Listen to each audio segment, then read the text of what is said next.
but it's not going to be me. So I'm grateful for the women that do it, right? I mean, somebody's got to give their body to everybody. There's a lot of sexless men out there.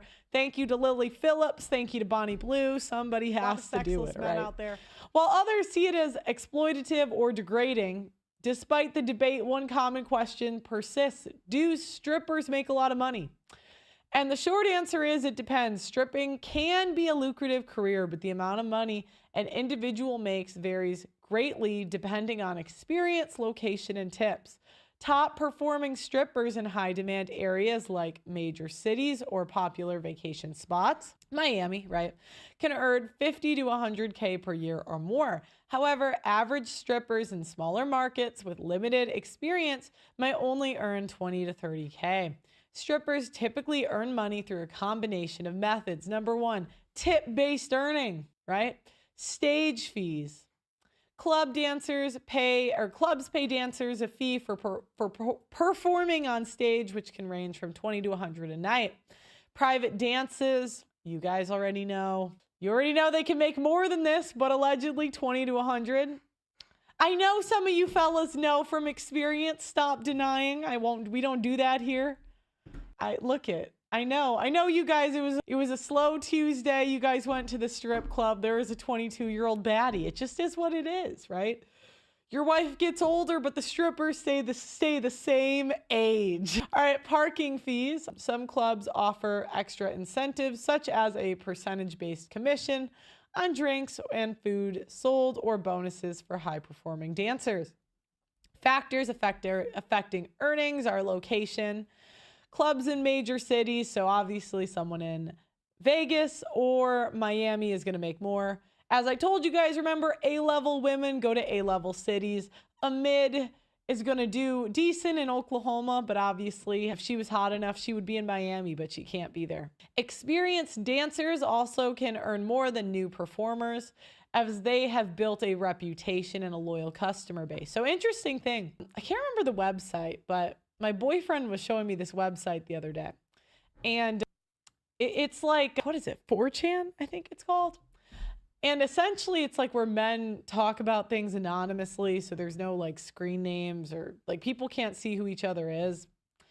And I guess what's interesting is men are actually interested in seeing what happened to their former porn stars. So like, it was actually kind of weird how endearing their messages were about these like porn stars that they used to like watch after like 10 years.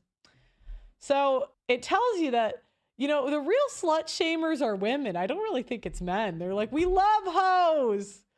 We might not marry you. You might just be a baby mama, but we do love hoes. We do. They're like, stop, Pearl, stop shaming these hoes. Stop it. They're making it real easy right now. Okay, so shifts and scheduling. Dancers who work longer shifts or during peak hours earn more. Club atmosphere. Some clubs offer more lenient policies or a more welcoming atmosphere. Okay, so a typical stripper's income breakdown is tips could be the average income 100 to 200, so 1 to 2K a month. Stage fees 20 to 50, so 100 to 200 a month. Private dances 20 to 100, so 400 to 800 a month. And commission 5 to 10%, which is $100 to $200. So while the amount of money strippers makes varies greatly, it's clear that the profession can be lucrative for those who excel.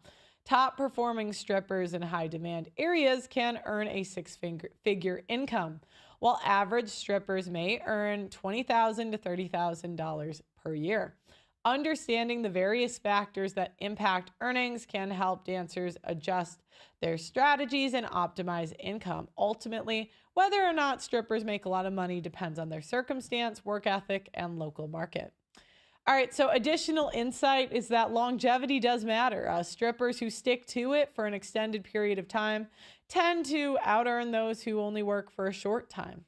See, men reward loyalty even in whoring. Isn't that crazy? They're saying, according to this article, the highest earners aren't the youngest, hottest things, but the ones that remained the most loyal to their customers. Men are just good people, even with the horrors, right? All right, building a fan base. Strippers who develop a loyal customer base tend to earn more due to repeat business, marketing oneself. Strippers who invest time and effort into promoting themselves online through social media and other channels can attract more customers and increase earnings. So, in conclusion, do strippers make a lot of money? Yes, but it depends on various factors, including location, tips, and experience. While some strippers can earn six-figure incomes, others may earn modest incomes. Understanding the ins and outs of the profession can help strippers optimize their earnings and build a successful career. So ladies, to the two women that are watching, if you want to be a stripper, someone's got to be a stripper. It's not going to be me. Somebody's got to do it. So it could be you. This is what is this an ad or is this part of the article? I guess I'm going to find out. Dan is with us in Illinois. Hey, Dan, welcome to the Dave Ramsey. Oh, he's talking about car insurance. Okay. Okay, that's the end. So, that's what you need to know is if you go to a big city, you're going to make more. Somebody's got to do it, and it could be you. All right, so there's a woman that says she's struggling making money as a stripper. Now, that's got to be the biggest L ever. Like, your value is tied so much to your looks as a woman. And if you're getting naked and you can't make any money, I can't think of anyone with lower self-esteem than like a girl that posts you could argue the most valuable thing on her body, right? Her tits, her boob, whatever, on the internet and gets like $100 a month. God, that's got to be so humbling. So anyways, now these strippers are getting naked and they're not making money. This is what we're going to see now is called a humbled woman. There are times when we can be cocky, and I'll tell you when we can be cocky, when women get a lot of money out of men, when guys are dropping $500 on a first date, idiots. But somebody's got to do it, and maybe it's you guys in the chat, I don't know. Somebody's got to do it, right? So when that happens, the woman can kind of build an ego, right? Or when she's got a million men hitting on her all the time, that builds an ego. But when she gets naked and says, men, can you pay me? And they all say, nah, I'm good. That's humbling. That is humbling. There's a girl in the chat. She says, no, thank you. Although they may pay me to get off the stage. Well, somebody's got to do it. Somebody's got to do it. And it's not going to be me. Ladies in the chat. Ladies in the chat. Who's going to do it? Okay, but what if I'm never able to afford to move out? Like, I'm a fucking stripper and I'm struggling making money because the club is so dead. It's so dead. You just weren't hot enough to get invited to the club that wasn't dead. I mean, look at this. Is that going to make a lot of money in Miami? No. She's got to be in Oklahoma or something. So, like, what if I just moved to Colombia? You would not make money because there are way hotter women than you. That is a bad plan. Oh, that's a bad plan. The women in Colombia haven't gotten that fat yet, allegedly. I've never been, so I don't know. But I've heard they're not as big as the women here. I don't think... I'll just say, the more third world, the more they've paid attention to what men want, okay? Now, they may manipulate the men to get it, right? They might have been a hooker or whatever before. But I promise you, going to Colombia, that is not going to be a good plan for you. I get what you're saying. So, like... what if I just moved to Colombia? What if I just, because it's great there. It's real cool, real awesome. I never got catcalled once. And then also, it's cheaper to live over there. Everything's walkable. Medellin, welcome you arms. Welcome you with open arms. Just saved like $5,000, right? I'm already like more than halfway there. And then just leave for a month. Then come back. Yeah. Yeah, I don't know how well that's going to work, but try it. Let me know. Give me updates. Another stripper that's going broke. Or that these things aren't actually happening to people who dance, but it kind of glamorizes and brushes over the bad parts of it. So let's get into it. First of all, dancing is not for everyone and it's not for anyone forever. There will come a point where you physically can no longer do it. You are going to get old, your ankles are going to give out, will most likely develop knee problems. Yeah, so I just found out like a lot of people don't know that strippers pay to work. So basically you go in and like depending what shift you work, what club you're at, the rate is different. My home club was really, really low compared to every other club I ever been to. There was a couple like go-go bars I danced at in Jersey and their house fees were crazy, but it was after 7. So if you got there at 7 p.m., which is way too early if you're trying to stay till 2 a.m., then you only had to pay 25, I think. And then like after 7, it just kept getting higher. So if you came at like 10, your house fee is almost like $100. Metal says, please buy something that's completely useless that makes you happy. Cheers. Thank you, Metal Grandpa. What is useless that makes me happy? I have to think of. And anyone relying on LiDAR is doomed. LiDAR is a fool's errand. And anyone relying on LiDAR is doomed. Doomed. Expensive sensors that are unnecessary. It's like having a whole bunch of expensive appendices. Like one appendix is bad, well, now they want to put a whole bunch of them. I don't actually super hate LiDAR as much as it may sound. SpaceX Dragon uses LiDAR to navigate to the space station and dock. Not only that, SpaceX developed its own LiDAR from scratch to do that, and I spearheaded that effort personally. Because in that scenario, LiDAR makes sense. And in cars, it's friggin' stupid. It's expensive and unnecessary. Once you solve vision, it's worthless. LiDAR. Friend beat us one time, and then we're like, oh, I can't get enough of you. And then we break up, and then we're like, oh, I'm done. And then the woman's like, he cheated. I can't take it. But now I'm in love more. And then it's like she's more in love. So I could see the same thing being like with the strippers, you know, the highs and the lows. The highs. You guys like the stable women, I think. Some of you, though, when you're young, do you know what it is? I think some of you guys just go for a little too hot when you're younger. Because, I mean, you guys are visual. You can't help it. But then you get older and you're like, all I want is a woman to just maybe cook for me once in a while. And then you guys are giving up on that. You're like, can you just be nice to me and have sex? That's it. Income and tangible items. And it's a really unhealthy cycle that I've had to battle, and every other dancer I know has also had to battle, because it looks really flashy and glamorous. But like I said, this job will make or break you, so choose your battles wisely. Since TikTok is very much glamorizing the dancing scene right now, I feel like it's really important that I go over the dangers of the job. $120 for a 7-hour shift? Yikes. Okay, so yep. It was about 7.5 hours, $10 difference with the food, but if that $10 would have been added to the money that I made that day, this would have been a little bit higher, but that's still, let's just say like... Yeah, these strippers, man, they're going broke. Yep. All right, we got another woman talking about... None of these are really the hottest strippers, though, so I do think it's maybe... I know that there is a 20-year-old somewhere. I know that there is a 20-year-old somewhere just counting down the days until she turns 21 and she can start working in the strip club. But I am going to be a real one for you right now and tell you that that's not the best choice you can make when you turn 21. The way that the economy is right now, with the way that work has been lately, I do not recommend. It's giving 0 stars. It's giving focus on your resume. It's giving learn a skill. It's learning start your business. It's learning do not opt for the strip club to be financially stable, to be successful. I know you've probably been dreaming about it for a long time. You saw a Players Club. You want to be just like Diamond. Don't. I know you're rapping, you're doing your music, you love Cardi B, and you want to follow her footsteps. I get it, but don't.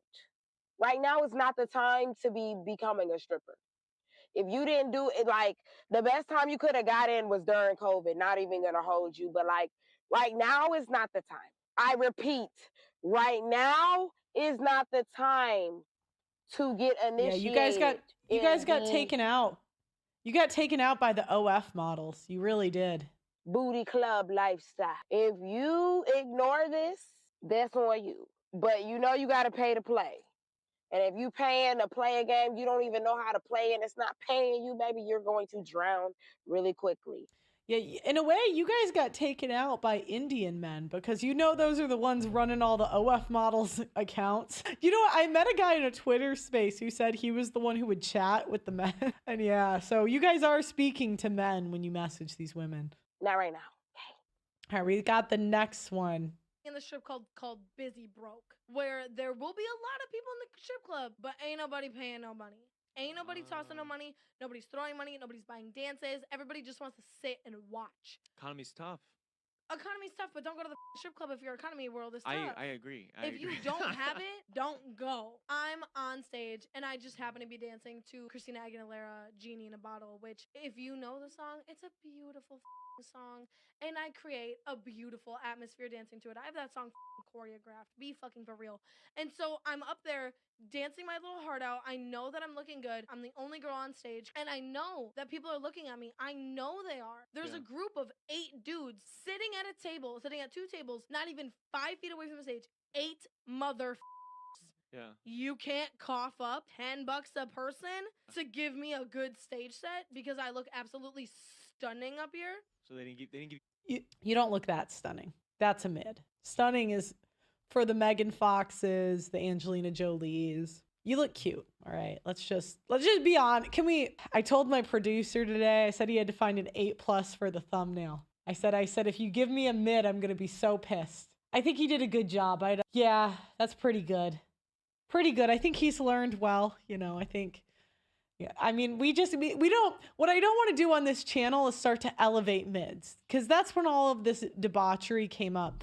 When mids forgot their mids. Do you know what I mean? Like, mids used to have to make up for it with like a personality. So if there is a friend group, all of the guys obviously are going to go to the hot one first. Now, I know the PUAs will teach men to go to the ugly one first and then go for the hot one, but women, we're not stupid. We know when we're the backup. But mids used to, I saw dating advice from the 1920s, and this was probably the best dating advice I ever heard.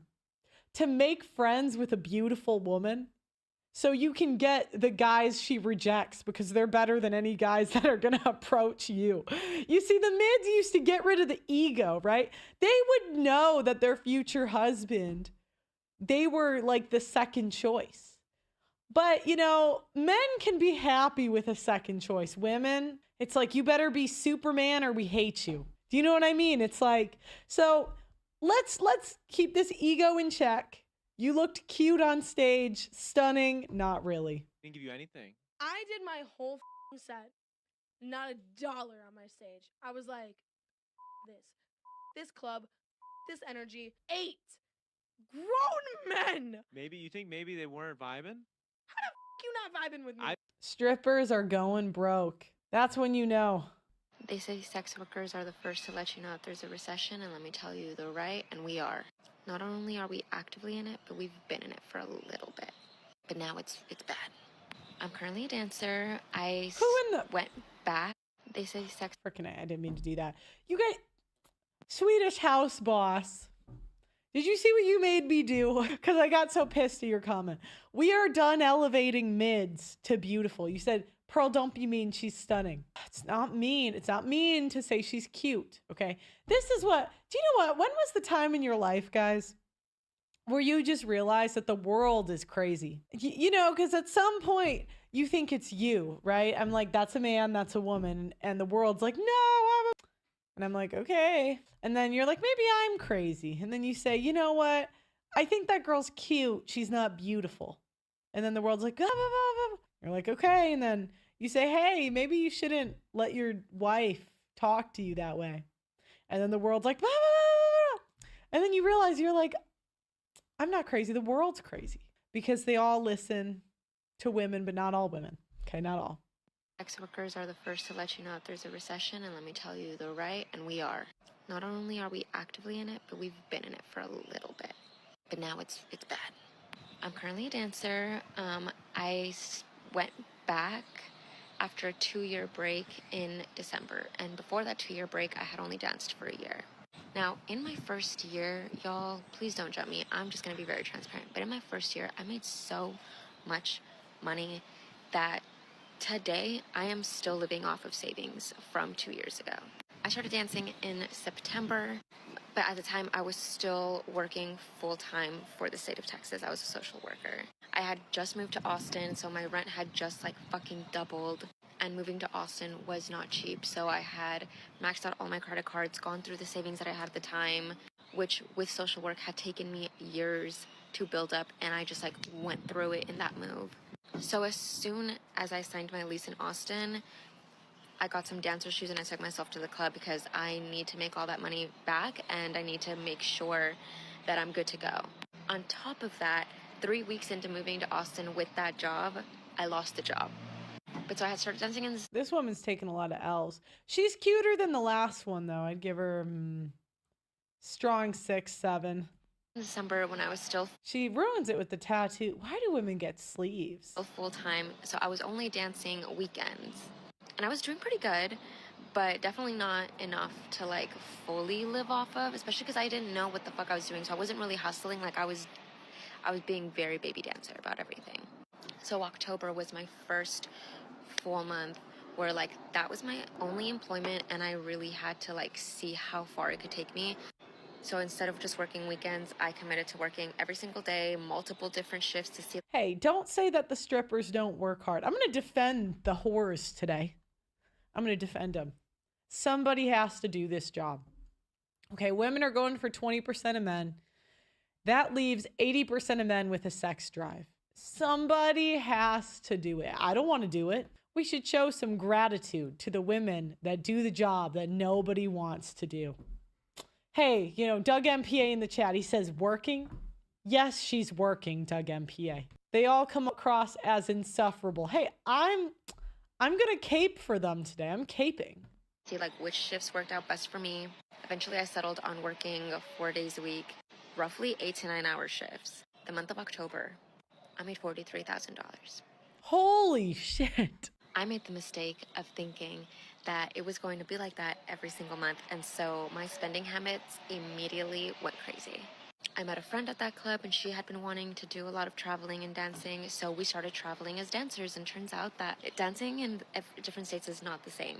It's actually very expensive, and yes, sometimes you definitely can make a lot more money, but all I'm gonna say is I do well in Austin, okay? So I stay in Austin.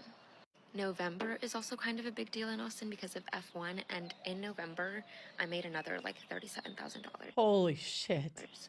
So naturally, with those 2 big months, I didn't work at all. December, January, February, like I just took off and I was traveling with my friend. And when I came back in March, which is also a big... Yeah, so when women make a lot of money, we have a tendency to do as little as possible, where men know it's not going to last forever. So, if a guy was in this position, he would work 12-hour days so he could never work the rest of his life. EMS says, I need some church lady like Pearl to save her. Number 1, okay, I'm not overly religious. I don't need the church lady thing. 2, I don't want to save her. Somebody's got to do it, okay? So, I don't want to do it. Somebody's got to do it. Big deal in Austin because of South by. Advertising the poll is crazy. Hey, somebody's got to do it, okay? And just spring in general, I had a big month again where I made like $20,000. And let me tell you, that was the last of my big hits. But I'll admit, those were all very big hits. And that was my beginning, so I thought that was going to be like a standard thing. Bitch! No.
It's January the 1st, and the year is 2050, and these New Year's fireworks are super depressing. All around the world, miniature suns flash and burn over cities and military installations for the briefest, brightest moment, and then give way to great mushroom clouds that will soon distribute deadly radiation across the world. It's finally happened. Somebody somewhere in a place of great power chose to press that forbidden red button. What happens next is apocalypse, and there's no going back. What actually happens if humanity were to cross the threshold into World War III? What would it look like for the people on the ground? What happens in the best case scenario, and what happens in the worst? How thorough is the devastation? How immense is the sheer human tragedy? And could it be possible one day that we or our descendants would find a way to rebuild? This is World War III, the aftermath. A couple of months ago, we published an episode on this channel entitled World War III, Whose Side Are You On? In the hypothetical scenario that we laid out, the NATO alliance between North America and Europe would join forces with Japan, South Korea, India, much of Latin America, and other allies against what we termed an axis of disorder: Russia, China, Iran, North Korea, and a range of smaller nations inclined to join them in their cause. In the South China Sea, on the great battlefields of Eastern Europe, and in the high Arctic, those sides would do battle with the intent to be the last alliance standing.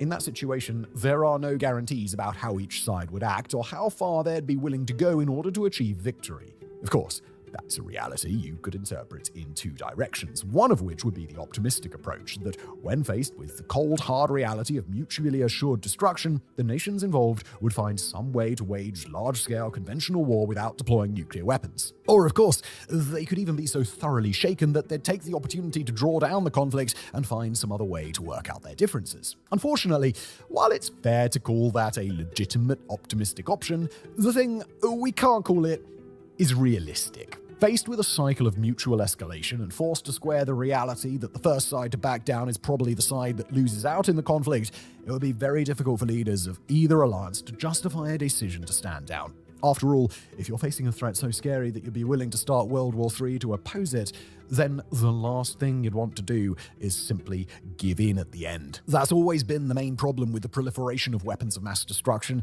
that if you've got them, you're likely to use them under certain circumstances no matter how much you don't want to. And in a scenario where the entire world is at each other's throats, the odds of collectively avoiding the use of weapons of mass destruction are decidedly low. So let's talk about WMDs and specifically nuclear weapons. Around the world, 9 nuclear-armed nations are known to collectively possess a bit over 12,000 warheads. That includes almost 5,600 by Russia and a bit over 5,000 by the United States, with each of those two nations keeping over 1,600 of those warheads deployed at any given time. China's estimated to have about 500, with a rapidly expanding arsenal. France has a bit under 300. The UK, 225. Pakistan and India keep pace with each other at about 170 warheads each. North Korea is believed to have about 50, and although Israel has never acknowledged the existence of its nuclear weapons program, it's thought to have around 90 warheads at its disposal. Meanwhile, several other nations have so-called breakout capability or nuclear latency. No completed warheads, but the ability to take weapons-grade uranium or plutonium, build a working bomb around it, and place that warhead into a delivery mechanism. Japan, in particular, is considered to be able to make a nuclear weapon basically at will, while Iran, Brazil, Canada, Germany, South Korea, and debatedly a couple of other nations could get there fairly quickly if they put their minds to it and got support from nuclear-armed allies. Now, we'll be pessimistic today and say that with reason to be suspicious that World War III is inevitable, each of those nations manages to produce about a dozen warheads in time. Japan, with its head start, will assign about 50. The truth of the matter, however, is that these are just a small fraction of the warheads that would be expended in a full-scale nuclear exchange, and they probably wouldn't matter much in the end. For nations to create small nuclear arsenals like that, it gives them a powerful deterrent capability. That is to say, they can convince an adversary not to attack them. But if everybody's attacking everybody anyhow, well, it doesn't matter that much where a single weapon goes if there are thousands flying through the air. So, while we're on the most depressing subject ever, let's talk about destructive potential.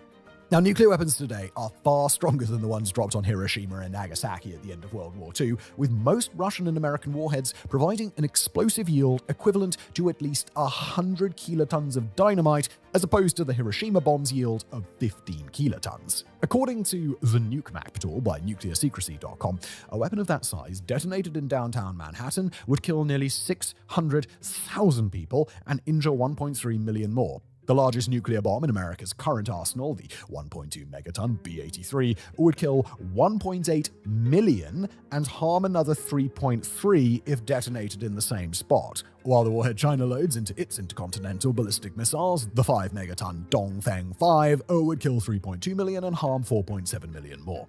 Luckily, it's not likely that most modern nuclear weapons would be aimed at downtown Manhattan or toward major population centers at all. Instead, international nuclear use doctrines are widely understood to stress attacks against several main types of target: adversary launch capabilities, major military installations, and command and control. For any nation that chooses to launch a nuclear strike, the perfect scenario is one in which they can prevent their adversary from striking back. And while that's nearly impossible to do in today's world, it's certainly worth a try.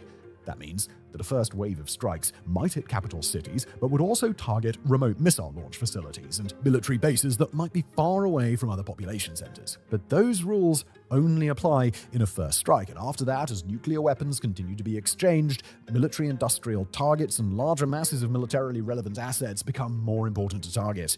That means population centers are back on the menu, and the results are predictably grim. Now, because we're talking about a nuclear exchange between entire world alliances with many nuclear-armed states on each side, not just an exchange between the US and Russia, those targets could be far more widespread. The world's most populous cities, especially those that double as capitals for their home nations, would likely be obliterated. Tokyo, Shanghai, New Delhi, New York, Moscow, Beijing, Tehran, Paris, Karachi, Rio, and more, all wiped off the map in hours, with total casualties likely rising into the hundreds of millions. A 2019 simulation by Princeton University estimated that 91.5 million people would die in an exchange primarily between the United States and Russia, leaving out many of the world's nuclear powers. Add China, India, Pakistan, and many non-nuclear nations to the target list, and it only gets worse. We ourselves used nuke map data here, just by dropping America's largest bomb on Shanghai, Beijing, and Tehran, and dropping China's largest bomb on New Delhi, Tokyo, and Seoul.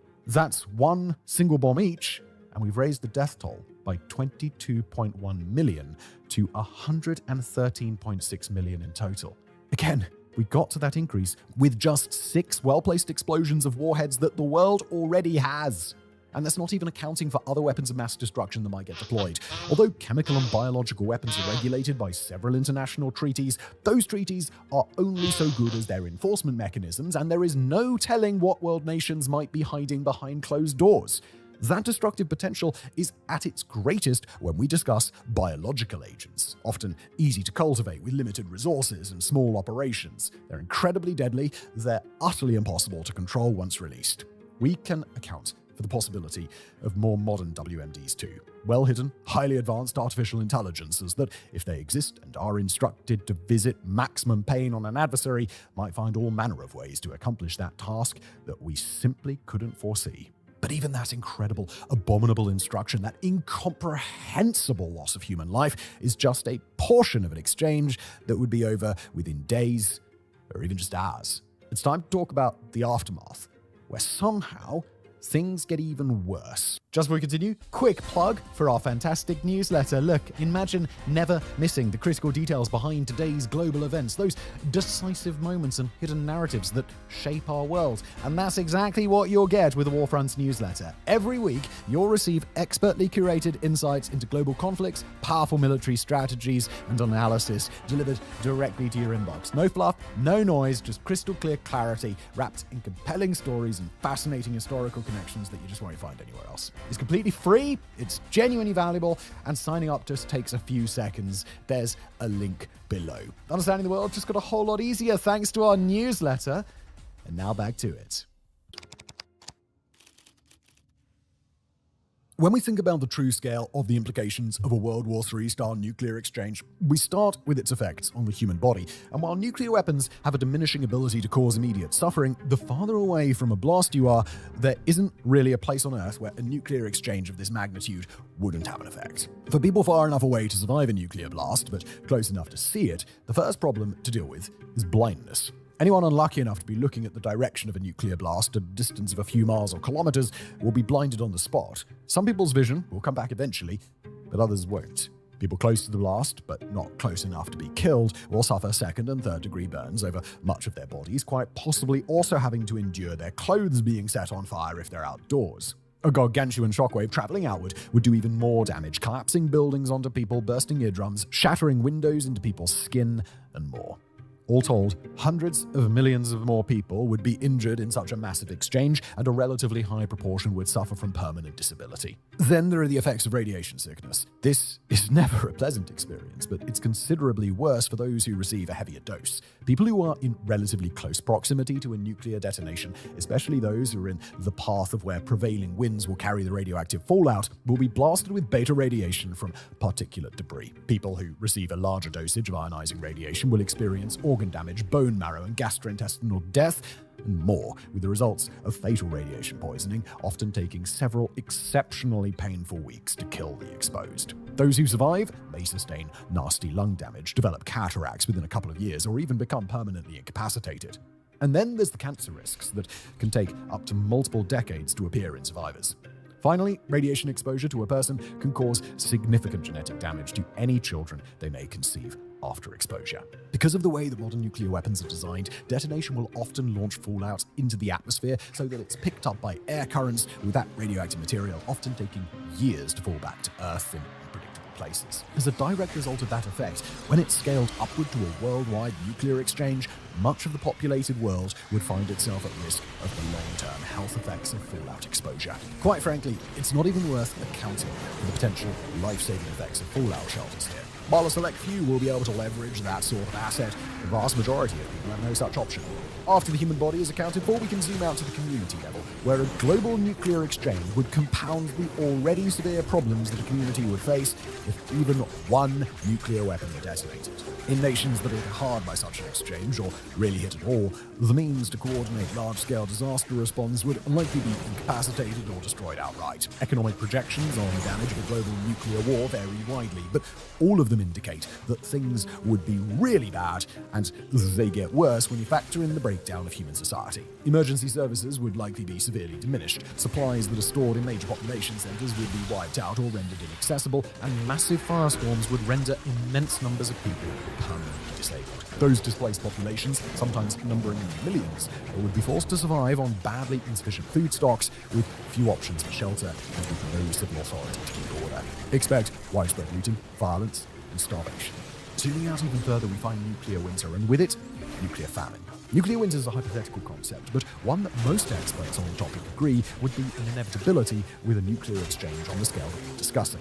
With nuclear blasts come firestorms, and with firestorms come incredible amounts of soot, and with thousands of global city-sized firestorms come a corresponding amount of soot, and that much particulate matter rising into the stratosphere would precipitate a global cooling effect that could last for years or even decades. With it comes a precipitous drop in global temperature and even light penetrating the atmosphere. Most modeling has found that as few as 100 firestorms, equivalent to those observed by the Hiroshima blast of 1945, would be enough to cool the Earth by about a degree Celsius. So just think of what thousands of blasts using modern nuclear weapons could achieve. Cold War-era projections suggest that this would produce something resembling an ice age. The specifics of what it would take to get to nuclear winter have been the subject of some debate, but on the scale of the exchange we're talking about here, that all basically comes out in the wash. With nuclear winter comes nuclear famine.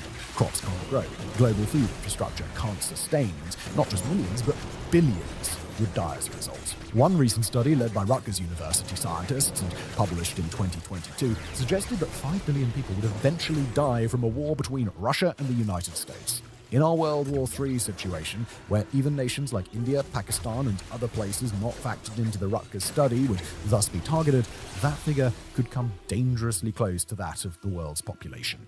Not only would the humanitarian consequences be massive, but the capacity for a nation to recover would also be substantially diminished by the erasure of many modern technologies. Detonated at certain altitudes, nuclear weapons can cause large electromagnetic pulses with intense gamma ray bursts, wiping out electronic devices and communication systems, as well as satellites in space. Those are especially potent weapons when used against modern nations with modern technologically integrated militaries and defense bases, meaning that a well-placed EMP for those nations could set back technological progress for generations and cripple a warfighting organization. Given that each of the world's nuclear powers, to varying extents, depends on electronic systems, it's entirely likely that a worldwide nuclear exchange would lead nations to try and exploit this vulnerability against one another, probably using data that's long since been collected to provide precise targeting capabilities. With a smaller scale nuclear exchange, it's possible that a truly destructive EMP blast might be avoided. But in the event of a global exchange, we simply have to assume that every participating nation would end up killed. Finally, there's the possibility of continued war after a nuclear exchange, referred to in historical discussions, at least in English-speaking nations, as broken-backed warfare. Even despite the devastation of a global nuclear exchange and the likely destruction of command and control capabilities for most of the world's relevant militaries, there will be elements that survive, and those that do may choose or be directed to continue the fight however they can. For nations that fight enemies on their own doorstep, like say India would against both China and Pakistan, the prospect of invasion or aerial attack would remain based on the surviving assets that its adversaries can direct and control in combat. Nations that design their military kit to be hardened against EMPs will be at a greater advantage. If, for example, an EMP-hardened B-2 Spirit bomber were to survive a nuclear exchange in the United States, it could find itself charged with flights of thousands of miles in the aftermath to take out international targets that are thought to have survived. Meanwhile, population centers in the crosshairs would be at extreme risk. Not only would they have limited, if any, means to figure out when an attack is coming, but any protections that civilians might have had before are now gone. The world just chose to engage in a global nuclear exchange. The old rules simply do not apply. In what we can consider at least a small bright spot amidst all this misery, there are at least a couple of places on Earth where we can expect the results to be least horrific. Those locations are usually quite remote, far from any targets of military value, but also located away from major atmospheric air currents that would carry radiation there from other places. Locations in the southern hemisphere generally have a better shot here, both because there tends to be fewer population centers and fewer military targets on Earth the further south you go, and because weather patterns that would transfer atmospheric radiation and debris from north to south longitudinally are less common than those running latitudinally. Australia and New Zealand make the list, and so too do locations like South Africa, Namibia, and Botswana on the African continent. Even better is Patagonia in South America, split between Chile and Argentina. Antarctica is probably the single best place to be, followed by remote locations like Tonga, French Polynesia, Mauritius, or, if you're really lucky, Edinburgh of the Seven Seas on Tristan da Cunha. Self-sufficiency, however, would be a much larger problem compared to places like Australia or Patagonia that might actually do a